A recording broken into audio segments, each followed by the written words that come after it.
What's up guys, John L here. Hope you're all doing well.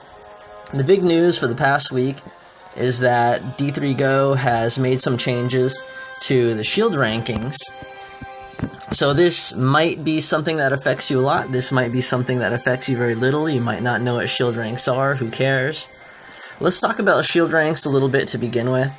Basically what S.H.I.E.L.D ranks are is your kind of level, I guess you would say.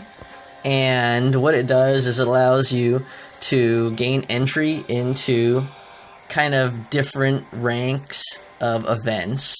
So the lowest rankings have very easy enemies, but they also have like really not impressive rewards.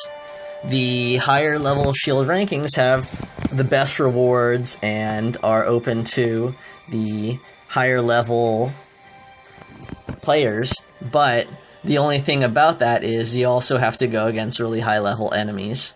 So right now, well, S.H.I.E.L.D ranks have been around for a little bit. Right now, they're kind of not that great because the current max, I believe right now, is 125, and basically they have 9 levels of S.H.I.E.L.D ranks. The 9th one they just released really recently, actually. But I believe 65 is the cap of that. I don't think I can actually look at that right now. Maybe if I jump into here, we'll take a look at Divine Champions. I don't believe I've actually gotten into it. So, okay, for Versus they don't have anything. But I guess you can kind of get the gist of, you know, how the rankings go. Like, so far, you know, they have 8 for PvP, and it only, like, includes level 47. That's really low considering where everybody is in the game for right now. And it really doesn't, like, distribute the players all that well.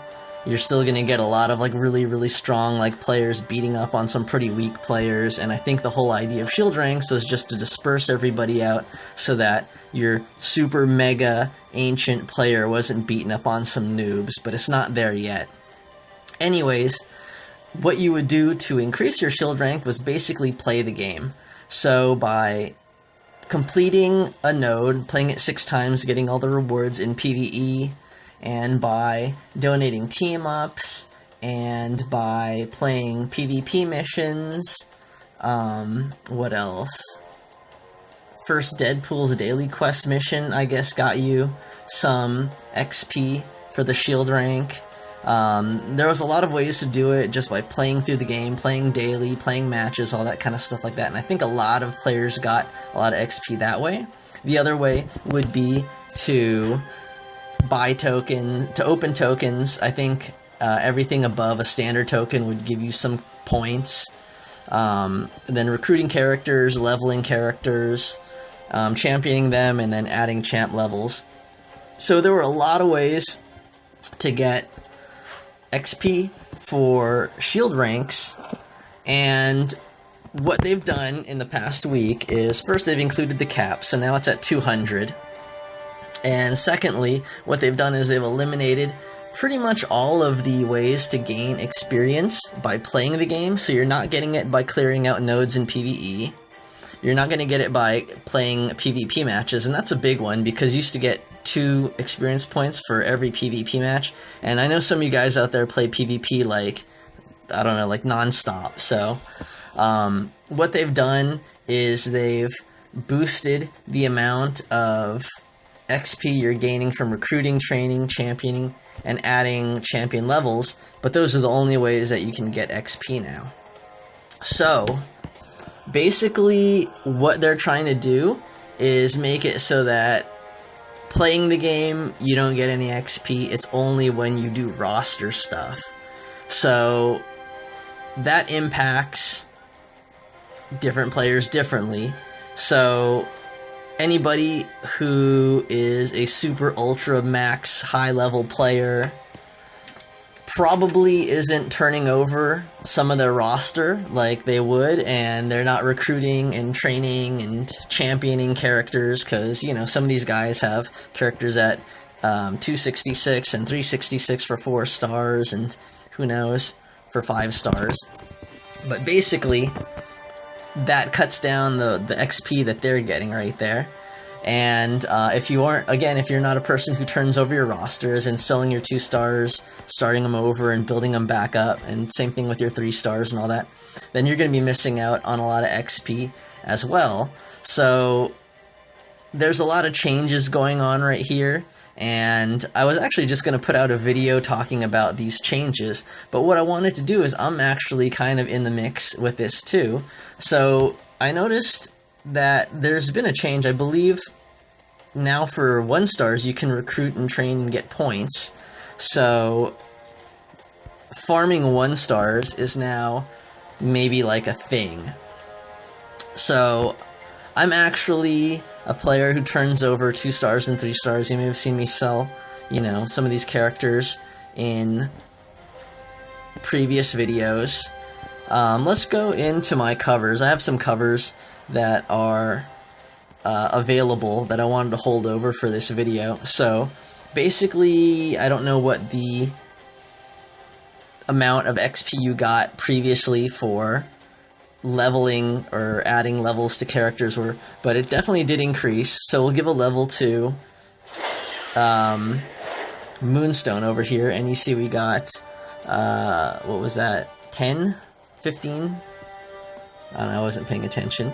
So anyways, that's a significant amount. I think that's more than you used to get before. So we have a 3-star bullseye over here, and this should give us a pretty good chunk. I'm thinking like 40, 15. That's kind of weird. Oh no, adding a champ level 15. Okay, gotcha. I'm looking at the chart right here. So those are probably the big ways that they kind of foresee everybody getting these shield rank points. Oh, and before I get into the next section, why do you want to gain shield rank points? Well, again, 1, you can compete in better events, but 2, you also get these big old ISO rewards right here. So these actually come in pretty big handy if you're trying to level up your characters and all that kind of stuff like that.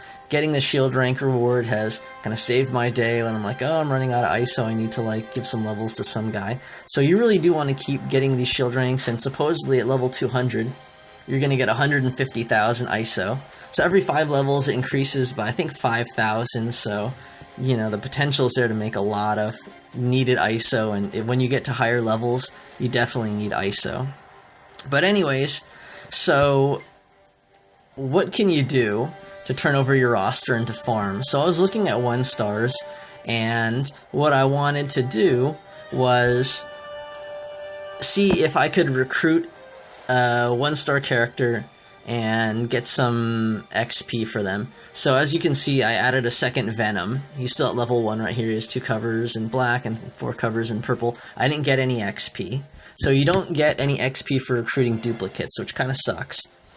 What I did do is throw some covers at him, and I did get the 10 XP for training him, which they mention in the diagram over here. So you do get that. But the one thing that sucks about 1 stars is if I have a maxed 1 star, I'm getting 0 hero points for selling him, and I'm only getting 4,000 ISO for selling him. So that doesn't cover how much it costs to like level these guys up again. So what you want to do, and I think it's different for the 3 cover ones, I think they're a little bit more. Yeah, you get 5,000, it's still not worth it. So we have a Black Widow cover here, and what I'm going to do is I'm going to sell the Black Widow that I have. Sorry, Black Widow. See you around. So this way, I'm missing the Black Widow now. I don't have her in my roster. And what I can do is, by recruiting this 1 star, I should get 5 experience for doing that.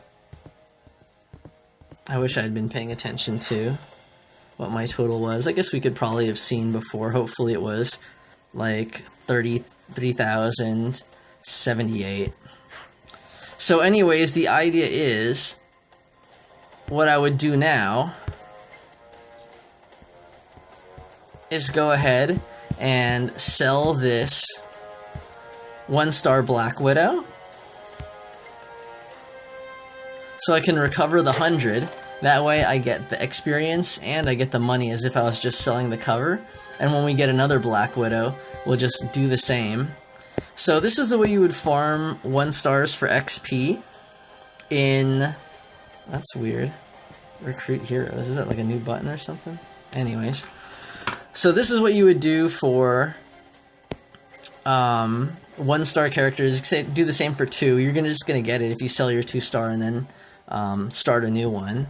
But it's a little bit labor intensive. I'm not quite sure whether it's worthwhile or not. But that's the idea behind it. So that's the way you can get your 100 ISO for every 1-star cover you have and still get that 5 experience for recruiting the 1-star character. You don't get the 10 for training their powers. I guess like there's like a loss right there because it's like, do you want the 100 ISO or do you want the 10 experience points? So this is kind of a happy medium. But anyways, that's the state with the S.H.I.E.L.D. ranks now. So for everybody who was just getting tons and tons and tons of points from playing PvP and clearing nodes in PvE and everything, looks like those days are over. Looks like it's going to be about managing and farming your roster now. So anyways, good luck with that. Hopefully there's some cool strategies out there that'll speed this along. And hopefully this video was useful. If you think it was, please like and subscribe. Thanks for watching, guys. Take care.